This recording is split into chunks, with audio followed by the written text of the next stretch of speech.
So we're here on a no AC call. We were back here in June.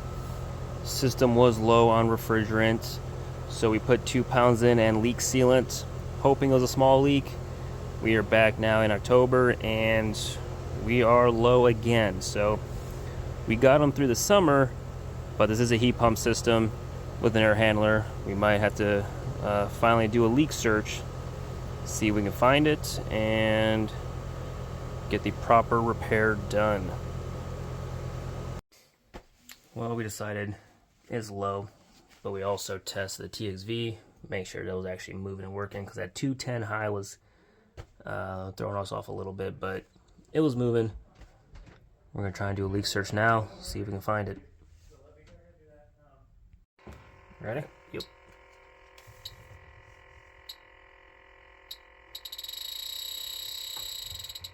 Yeah, that was super fast.